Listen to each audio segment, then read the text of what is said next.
ಎಲ್ಲದನ್ನು ಇಲ್ಲಿ ಕ್ಯಾಮ್ರಾ ಮರೆತು ಮಾತಾಡ್ತೀನಿ ಬಹುಶಃ ಇವತ್ತು, ಗೊತ್ತಿಲ್ಲ ನಂಗೆ. ಬಟ್ ಟು ಬಿ ಹಾನೆಸ್ಟ್, ನನ್ನನ್ನು ಕಳ್ಕೊಂಡ್ಬಿಟ್ಟಿದ್ದೆ.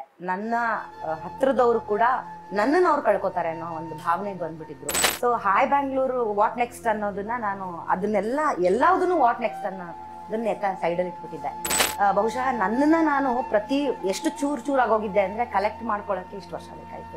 ಒಂದು ಅಗಲಿಕೆನ ಈ ಮಟ್ಟಕ್ಕೆ ನಾನು ತಗೋತೀನಿ ಅಂತ ನನಗೂ ಗೊತ್ತಿರ್ಲಿಲ್ಲ. ಬಿಕಾಸ್ ಅಪ್ಪನ ನಾನು ಇಷ್ಟು ಬೇಗ ಹಿಂಗೆ ಫಿಸಿಕಲಿ ಕಳ್ಕೊಂಡ್ಬಿಡ್ತೀನಿ ಅಂತ ನಾನು ಅನ್ಕೊಂಡಿರ್ಲಿಲ್ಲ. ಎಮೋಷನಲಿ ನಾನು ಅನ್ಸ್ಟೇಬಲ್ ಆಗ್ಬಿಟ್ಟಿದ್ದೆ. ನಾನು ಸುತ್ತಿರೋಂಥ ರಿಹ್ಯಾಬ್ಗಳಿಲ್ಲ, ನಾನು ಇದ್ದಂಥ ಅಡ್ಮಿಟ್ ಆಗಿರೋಂಥ ಆಸ್ಪತ್ರೆಗಳಿಲ್ಲ. ಇವಾಗ ಅದೆಲ್ಲ ಮೈ ಗಾಡ್, ಅದನ್ನೆಲ್ಲ ನಾನು ದಾಟ್ಕೊಂಡು ಬಂದ ಅಂತ. ಕುಟುಂಬ ಹಾಯ್ ಬಳಗ ಹೇಗಿತ್ತು ಅಂತಂದ್ರೆ, ಪ್ರತಿಯೊಬ್ರು ನಮ್ಮ ಅಪ್ಪನ ಅಡಿನಲ್ಲಿ ಯಾರೋ ಅಥವಾ ಅಪ್ಪನ ಜೊತೆನಲ್ಲಿ ಯಾರಂತ ಇದ್ರೋ ಅವ್ರು ಎಲ್ಲರೂ ಹಾಯ್ ಬ್ಯಾಂಗ್ಳೂರ್ ಅವ್ರದ್ದು ಅಂತ ಭಾವಿಸಿದ್ರು. ಕಷ್ಟಪಟ್ಟು ತಗೊಂಡಿರೋ ಚಿನ್ನನ ಕಡಿಮೆ ಬೆಲೆಗೆ ಮಾರೋಕ್ಕಾಗತ್ತಾ?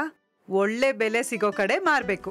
ಇಷ್ಟು ಕಡಿಮೆ ಚಿನ್ನಕ್ಕೆ ಅಧಿಕ ಬೆಲೆ ಕೊಡೋದು ಅಭಯ ಗೋಲ್ಡ್ ಬಯರ್ಸ್ ಮಾತ್ರ.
ಓಹ್ ಸಾರಿ, 4 ವರ್ಷ ಆದಮೇಲೆ ಹಾಯ್ ಬೆಂಗಳೂರು ಸಿಕ್ತಲ್ಲ, ಓದ್ತಾ ಕೂತ್ಕೊಂಡ್ಬಿಟ್ಟೆ. ಯಾಕೆ ಹಾಯ್ ಬೆಂಗಳೂರು ಇಟ್ಕೊಂಡು ಕೂತೀನಿ ಅಂತಂದರೆ, ಮತ್ತೆ ಹಾಯ್ ಬೆಂಗಳೂರು ನಿಮಗೆ ಓದೋಕ್ಕೆ ಸಿಗ್ತಾ ಇದೆ. ಆ ಭಾಗ್ಯವನ್ನು ಕರುಣಿಸಿದವರು ನಮ್ಮ ಗುರುಗಳಾದ ರವಿ ಬೆಳಗೆರೆ ಅವರ ಮಗಳು ಭಾವನಾ ಬೆಳಗೆರೆ. ಸೊ ಹಾಗಾಗಿ ಫಸ್ಟ್ ಎಡಿಷನ್ ಬಂದ ತಕ್ಷಣ ಫೋನ್ ಮಾಡಿದೆ, ಅಕ್ಕ ಮಾತಾಡಿಸ್ಬೇಕು ನಿನ್ನ, ಮತ್ತೆ ಹಾಯ್ ಬೆಂಗಳೂರು ತರ್ತಿದ್ಯಾ, ಏನು ಪ್ಲ್ಯಾನು, ಎಂಥ ಕತೆ, ಒಂದಿಷ್ಟು ಎಕ್ಸ್ಪೀರಿಯನ್ಸ್ಗಳನ್ನ ಮಾತಾಡಿಸ್ಬೇಕು ಅಂತ ಅಂದ್ಕೊಂಡು ಇವತ್ತು ಅವಳನ್ನ ಹುಡ್ಕೊಂಡು ಅವ್ರದ್ದೇ ಆಫೀಸಿಗೆ ಬಂದು ಅವ್ರ ಜೊತೆ ಮಾತುಕತೆ ಕೂತೀನಿ. ನನ್ನ ಜೊತೆಗಿದ್ದಾರೆ ಭಾವನಾ ಬೆಳಗೆರೆ. ಅವ್ರಿಗೆ ಕಾರ್ಯಕ್ರಮಕ್ಕೆ ಸ್ವಾಗತ. Thank you thank you so much. ಮತ್ತೆ ಹೇಗೆ ಕಪ್ಪು ಸುಂದರಿ ಹೀಗೆ ನಿಮ್ಮ ಮುಂದೆ ಇರಲಿಲ್ಲ, ನಿನಗೆ ಆಸೆ ಇರಲಿಲ್ಲ ಅಂದರೆ ಮಾಡಲ್ಲ ಅಂತ ಡಿಸೈಡ್ ಮಾಡಿದ್ದೆ? ಮಾಡಲ್ಲ ಅಂತ ಡಿಸೈಡು ಒಂದು, ಫಸ್ಟ್ ಆಫ್ ಆಲ್ ನನ್ನ ಅಪ್ಪ ಇನ್ನ ನನಗೆ ಅಂದ್ರೆ ಫಿಸಿಕಲಿ ಮುಟ್ಟಕ್ಕೆ ಸಿಗೋದಿಲ್ಲ ಅನ್ನೋದನ್ನ ಒಪ್ಕೊಳ್ಳೋಕೆ ನಾನು ತಯಾರೇ ಇರಲಿಲ್ಲ. ಅದು ನನಗೆ ಸಿಂಕಿನ ಆಗ್ತಿರ್ಲಿಲ್ಲ actually. So Hi Bangalore what next ಅನ್ನೋದನ್ನ ನಾನು ಎಲ್ಲದನ್ನು ವಾಟ್ ನೆಕ್ಸ್ಟ್ ಅನ್ನೋದನ್ನ ಸೈಡಲ್ಲಿ ಇಟ್ಬಿಟ್ಟಿದ್ದೆ. ಬಹುಶಃ ನನ್ನನ್ನ ನಾನು ಎಷ್ಟು ಚೂರಾಗೋಗಿದ್ದೆ ಅಂದ್ರೆ ಕಲೆಕ್ಟ್ ಮಾಡ್ಕೊಳ್ಳೋಕೆ ಇಷ್ಟು ವರ್ಷ ಬೇಕಾಯ್ತು. ಸೊ ಹೀಗಾಗಿ ಕೂತ್ಕೊಳ್ಳೋಕೆ, ನಿಮ್ಗಳ ಮುಂದೆ ಬಂದು ಕೂತ್ಕೊಳ್ಳೋಕೆ ಇಷ್ಟು ವರ್ಷ ತಗೊಂಡ್ಬಿಟ್ಟೆ ನಾನು. ಲೇಟ್ ಆಗೋಯ್ತು. ಬಟ್ ಅಫ್ಕೋರ್ಸ್ ಹಾಯ್ ಬ್ಯಾಂಗ್ಳೂರ್ ಮಾಡೋ ಅಂಥದ್ದೊಂದು ಬೇಡ ಅಪ್ಪನಲ್ಲೇ ಬಹುಶಃ ಇದು ಮುಗಿದು ಹೋಗ್ಲಿ, ಅಂತ್ಯ ಆಗ್ಲಿ, ಇದು ಹಾಯ್ ಬ್ಯಾಂಗ್ಳೂರ್ಗೆ ಬೇಡ ಅಂತ ಒಂದು ಮಿಕ್ಸ್ ಆಫ್ ಫೀಲಿಂಗ್ ಇತ್ತು ಮನಸ್ಸಲ್ಲಿ. ಬಟ್ ಸ್ಟ್ರಾಂಗರ್ ಫೀಲಿಂಗ್ ತಗೊಂಡಿದ್ದು ಮಾಡು ಅನ್ನೋದು. ಸೊ ಹಾಗಾಗಿ ಎಲ್ಲ ಸಪೋರ್ಟ್ ಇದೆ. ಒಂದು ಸಂಸ್ಥೆ ಇದೆ, ನಮ್ಮದೇ ಆದಂತ ಅಪ್ಪನ ಜೊತೆ ಪಳಗಿರುವಂತಹ ಅಷ್ಟು ದೊಡ್ಡ ನಮ್ಮ ಕಂಬಗಳು ಅನ್ಬೋದು ಹಾಯ್ ಬ್ಯಾಂಗ್ಳೂರ್ನ ಆಧಾರ ಸ್ತಂಭಗಳು ಅಂತಾನೆ ಹೇಳ್ಬೋದು. ಅಂತಹ ರಿಪೋರ್ಟರ್ಸೇ ಇರೋದು ಇವಾಗ್ಲೂ ಹಾಯ್ ಬ್ಯಾಂಗ್ಳೂರ್ ಬರಿತಾ ಇರೋದು ಅವರೇ, ಅದೇ ಅಪ್ಪ ಪಳಗಿಸಿದಂತಹ ರಿಪೋರ್ಟರ್ಸ್. ಸೊ ಹಂಗಾಗಿ ಅವರೆಲ್ಲರೂ ಮೇಡಮ್ ಮಾಡೋಣ, ಯಾಕೆ ಮಾಡೋದ್ ಬೇಡ ಅಂತ ಅವರು, ನಾನು ನನ್ನ ಭಾವನೆಗಳ ಜೊತೆಗೆ ವಾಪಸ್ ಆಗಿದ್ದೀನಿ ಆಸ್ ಭಾವನಾ ಬೆಳಗೆರೆ ಆಗಿದ್ದಾರೆ ಇವರು ಅಂತ ಅಂದಾಗ ಅವರು ಗಟ್ಟಿ ನಿರ್ಧಾರ ಮಾಡ್ತಾರೆ, ಇವರು ಪರವಾಗಿಲ್ಲ ಇವಾಗ ಎಮೋಷನಲಿ ನಾನು ಅನ್ಸ್ಟೇಬಲ್ ಆಗ್ಬಿಟ್ಟಿದೆ Keerthi, to be very frank to you. ನನಗೆ ತುಂಬಾ ಇಷ್ಟ ಆಗೋದು ಒಂದು ಬಾಯಿ ತುಂಬಾ ಅಕ್ಕ ಅಂತ ಕರೀತೀಯ. ಸೊ ಎಲ್ಲದನ್ನು ಇಲ್ಲಿ ಕ್ಯಾಮ್ರಾ ಮರೆತು ಮಾತಾಡ್ತೀನಿ ಬಹುಶಃ ಇವತ್ತು, ಗೊತ್ತಿಲ್ಲ ನಂಗೆ. ಬಟ್ ಟು ಬಿ ಹಾನೆಸ್ಟ್, ನನ್ನನ್ನು ಕಳ್ಕೊಂಡ್ಬಿಟ್ಟಿದ್ದೆ. ನನ್ನ ಹತ್ರದವ್ರು ಕೂಡ ನನ್ನನ್ನು ಅವ್ರು ಕಳ್ಕೊತಾರೆ ಅನ್ನೋ ಒಂದು ಭಾವನೆಗೆ ಬಂದ್ಬಿಟ್ಟಿದ್ರು. ನಾನು ಸುತ್ತಿರೋ ಅಂತ ರಿಹ್ಯಾಬ್ಗಳಿಲ್ಲ, ನಾನು ಇದ್ದಂತ ಅಡ್ಮಿಟ್ ಆಗಿರೋಂಥ ಆಸ್ಪತ್ರೆಗಳಿಲ್ಲ. ಇವಾಗ ಅದೆಲ್ಲ ಮೈ ಗಾಡ್ ಅದನ್ನೆಲ್ಲ ನಾನು ದಾಟ್ಕೊಂಡು ಬಂದ ಅಂತ ಅಂದ್ರೆ ಒಂದು ಅಗಲಿಕೆನ ಈ ಮಟ್ಟಕ್ಕೆ ನಾನು ತಗೋತೀನಿ ಅಂತ ನನಗೂ ಗೊತ್ತಿರ್ಲಿಲ್ಲ. ಬಿಕಾಸ್ ಅಪ್ಪನ ನಾನು ಇಷ್ಟು ಬೇಗ ಹಿಂಗೆ ಫಿಸಿಕಲಿ ಕಳ್ಕೊಂಡ್ಬಿಡ್ತೀನಿ ಅಂತ ನಾನು ಅನ್ಕೊಂಡಿರ್ಲಿಲ್ಲ. ಸೊ ಎಲ್ಲ ಸ್ವಲ್ಪ ನಿರ್ಧಾರಗಳು ತಗೊಳ್ಳೋದಾಗ್ಲಿ ಎಲ್ಲ ಲೇಟ್ ಆಗ್ತಾ ಬಂತು. ತುಂಬಾ ಅಡಚಣೆಗಳಾಯ್ತು, not just professionally but personally also. ನನ್ನ ಫ್ಯಾಮಿಲಿಗೆ ಓರಿಯೆಂಟೆಡ್ ಆಗಿ ಅಮ್ಮ ಮತ್ತೆ ತಮ್ಮ ಅಕ್ಕ ಅವ್ರಗಳಿಗಾಗ್ಲಿ ಅಥವಾ ನನ್ನ ಗಂಡ ನನ್ನ ಮಗಳು ಎಲ್ಲರಿಗೂ ಒಂಥರ ಏನ್ ಕಂಗಾಲಾಗೋಂಗ್ ಮಾಡ್ಬಿಟ್ಟಿದ್ದೆ. ನಾನೇ ಕಂಗಾಲ ಆಗ್ಬಿಟ್ಟಿದ್ದೆ. ಇಲ್ಲಿ ಬಂದು ಆಫೀಸಲ್ಲಿ ಅವರ ಹಾಸಿಗೆ ಮುಟ್ಟೋ ಹೋಗಿಲ್ಲ ಯಾರು, ಅವ್ರು ಇದಾರೆ ಇಲ್ಲೇ ಅಂತ ಹಠ ಮಾಡ್ತಿದ್ದೆ, ಹುಚ್ಚುಚ್ಚಂಗ್ ಆಡ್ತಾ ಇದ್ದೆ. ಸೊ ಅಂತ ಸ್ಥಿತಿನಲ್ಲಿ ಹಾಯ್ ಬ್ಯಾಂಗ್ಳೂರು ಸ್ಟಾರ್ಟ್ ಮಾಡೋ ಅಂತ ಧೈರ್ಯ ಯಾವುದೇ ಕಾರಣಕ್ಕೂ ನನಗೂ ಇರಲಿಲ್ಲ. ಆಮೇಲೆ ಹುಚ್ಚಾಟ ಆಗ್ತಿತ್ತು ಅದ್ ಮಾಡಿದ್ರೆ. ಈಗ as a come back and as a ಒಂಥರ no, it is a final decision made and ನಿಮ್ಮ ಮುಂದೆ ಇದೆ Hi Bangalore and it is ತುಂಬಾ ಒಳ್ಳೆ ವೆಲ್ಕಮ್ ಸಿಕ್ಕಿದೆ and I am very happy. ಅದರಿಂದ ನಂಗೆ ತುಂಬಾ ಖುಷಿ ಆಗ್ತದೆ. ತುಂಬಾ ಒಳ್ಳೆ ರಿವ್ಯೂಸ್ ಬರ್ತಾ ಇದೆ, ಫೀಡ್ಬ್ಯಾಕ್ಸ್ ಬರ್ತಾ ಇದೆ. ತುಂಬಾ ಅಂದ್ರೆ ತುಂಬಾ ಖುಷಿ ಆಗ್ತಾ ಇದೆ.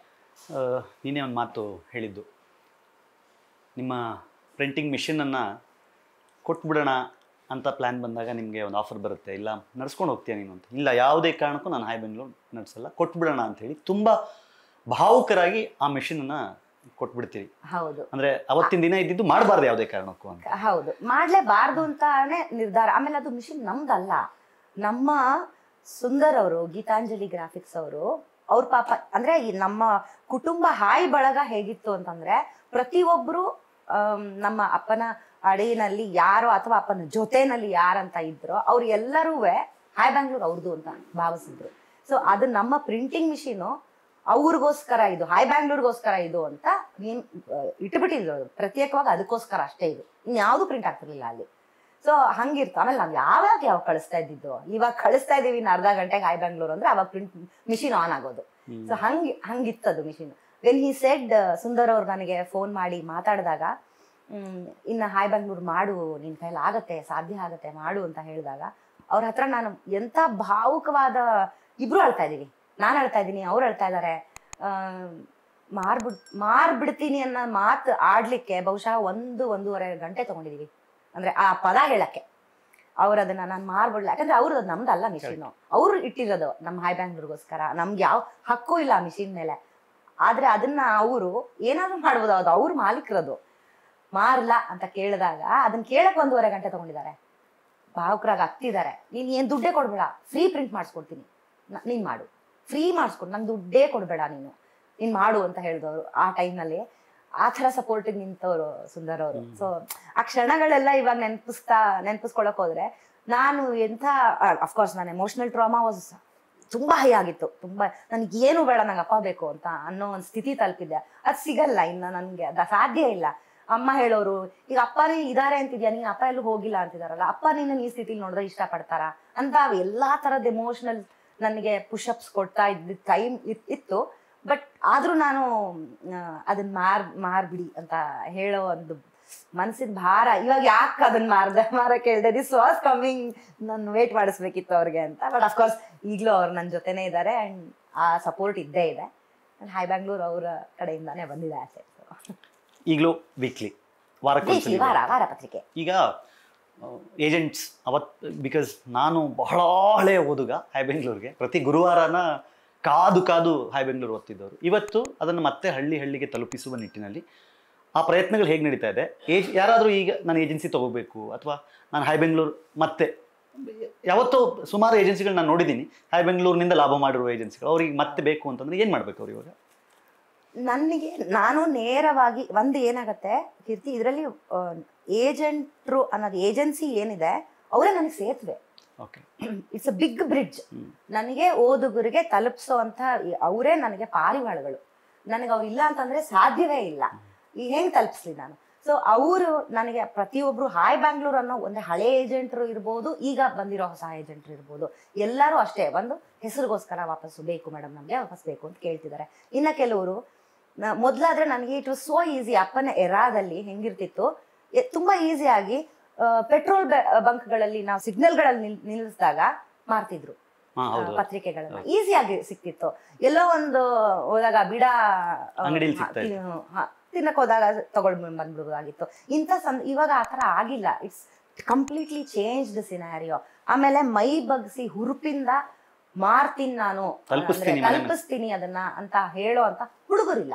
ಏಜೆನ್ಸಿ ತಗೊಂಡವ್ರು ಕೂಡ ಒನ್ ಏಜೆಂಟು ಪರ್ಟಿಕ್ಯುಲರ್ ಅವನೇ ಹೋಗಿ ಹಂಚ್ಬೇಕಾಗಿದೆ ಸ್ಟಾಲ್ಗಳಿಗೆ. ಇವಾಗ ಅದನ್ನ ಮಾಡಕ್ಕೂ ರೆಡಿ ಇದಾರೆ ನಮ್ಮ ಏಜೆಂಟ್ರು. I am grateful. ಅದಕ್ಕೋಸ್ಕರ ನನ್ಗೆ ತುಂಬಾ ಖುಷಿ. ಮಾಡ್ತೀವಿ, ಮಾಡೋಣ ಬನ್ನಿ ಮೇಡಮ್, ಮಾಡೋಣ ಬನ್ನಿ ಅಕ್ಕ, ಮಾಡೋಣ ಬನ್ನಿ ಮೇಡಮ್, ತಂಗಿ ಮಾಡೋಣ ಬಾ, ಈ ತರ ಹೇಳೋರು ಎಷ್ಟು ಜನ ಇದ್ದಾರೆ. ಅದೆಲ್ಲ ಅಪ್ಪನಿಂದ ಸಾಧ್ಯ, ಈ ಪತ್ರಿಕೆಯಿಂದ ಸಾಧ್ಯ. ಸೊ ಆದ್ರೂ ಕೊರತೆ ಏಜೆಂಟ್ರದ್ದೇ. ನನ್ಗೆ ಏಜೆಂಟ್ರು ಏನು ಮಾಡ್ಬೇಕಾಗಿಲ್ಲ. ಅವರು ನಂದೇ ದೂರವಾಣಿ ಸಂಖ್ಯೆ ಕೊಟ್ಬಿಟ್ಟಿದ್ದೀನಿ, ಇಲ್ಲೂ ಹೇಳ್ಬಿಡ್ತೀನಿ ನನ್ನ ದೂರವಾಣಿ ಸಂಖ್ಯೆನ. ಹೇಳ್ಬಿಟ್ರೆ ಅದು ನನಗೆ ಸಂಪರ್ಕಿಸಿದ್ರು ಸಾಕು. ನಮ್ಮಲ್ಲಿ ಇದ್ದಾರೆ, ನಾವು ಅವ್ರಿಗೆ ಇಂತಿಷ್ಟು ಪ್ರತಿಗಳನ್ನ ನೀವು ಕೊಂಡ್ಕೋತೀರಿ, ಇಂತಿಷ್ಟು ಪರ್ಸೆಂಟೇಜ್ ನಿಮ್ಗೆ ಡಿಸ್ಕೌಂಟ್ ಅಂದ್ರೆ ನಿಮ್ಗೆ ಕಮಿಷನ್ ಕೊಡ್ತೀವಿ. ಅದು ಆಸ್ ಯೂಶುವಲ್ ಅಪ್ಪ ಹೇಗ್ ನಡ್ಸ್ಕೊಂಡ್ ಬರ್ತಾ ಇದ್ರು ಅದೇ ರೀತಿನಲ್ಲೂ ಇದೆ. ಎಲ್ಲ ಏಜೆನ್ಸಿಗಳು ಹಂಗೆ ನಡ್ಸ್ಕೊಂಡು ಹೋಗ್ತಾ ಇದಾವೆ. ಬಟ್ ರೀಚ್ ಮಾಡಿಸೋದಿದೆಯಲ್ಲ, that is a biggest challenge and task. Beat plus Karnataka.